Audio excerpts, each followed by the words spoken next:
Yo, what is up guys? Today we're going to be replacing the ignition on my Ninja 400. This will be a quick one detailing the steps I took and the challenges I faced. Why am I replacing the ignition? Recently there was a theft attempt on my bike and they obliterated the barrel and its surround. The first step is to remove a few plastics, the tank and the airbox. I followed Racer 510's video as it was extremely concise and clear. Even though it's for spark plugs, the steps to get all the stuff off is the same. The one tip I have for you guys is to remove the crankcase breather hose from the engine and not the tank. The second step is to unplug the old ignition and clip your new one in to make sure it actually works.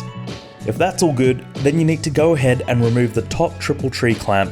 For this, I used Sport Bike Track Gear's video to see which bolts needed to be loosened. Once you've got the clamp off, you have to drill out the security screws holding the ignition barrel onto it. The head of these bolts have been ground off for security purposes, so you can't just unscrew them.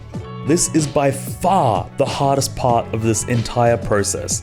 It took my dad and I quite a while to get past this, and I found it extremely frustrating, to the point where I didn't even film it because I was so focused on trying to get it done.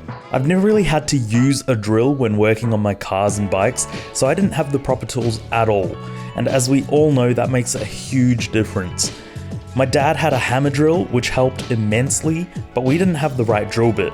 HSS drill bits did not work for us. We had a different type of drill bit that was slightly too small, but it actually managed to drill into the bolts, albeit with great difficulty. For this process, a center punch is an absolute must to allow the drill bit to catch on the flat metal surface of the bolt. One mistake I made was setting the punch slightly off center on one of the bolts.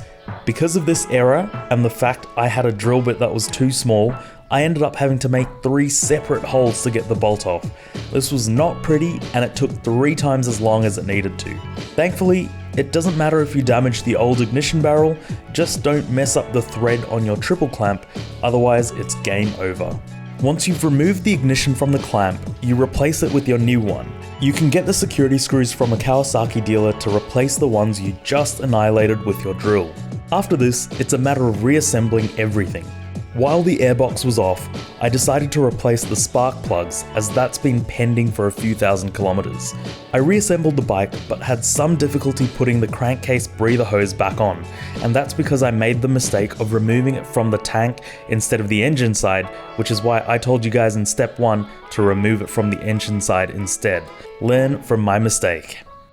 You'll now have a separate key for your ignition and your other locks like fuel and rear seat. You can replace these too. I've decided to leave it because there's a good chance some scumbag will try take it again.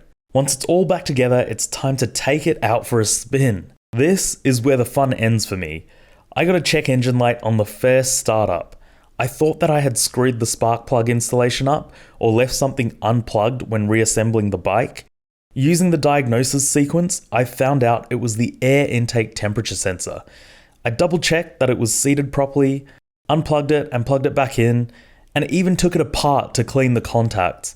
It's not a super critical part and it's a cheap replacement, but clearing the error code is super annoying without the right scan tool, so I'm just riding around to see if the code clears after a few rides, as daily riding usually involves the specific sequence involved in clearing the codes without the tool. Focusing on the positives though, we've got a fresh ignition barrel, brand spanking new spark plugs, and the bike runs just fine.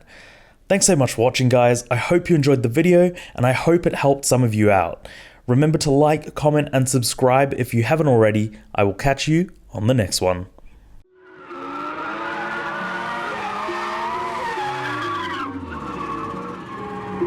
You say you got them guns, but I've never seen you bang. You say you got them drugs, but I've never seen you slang.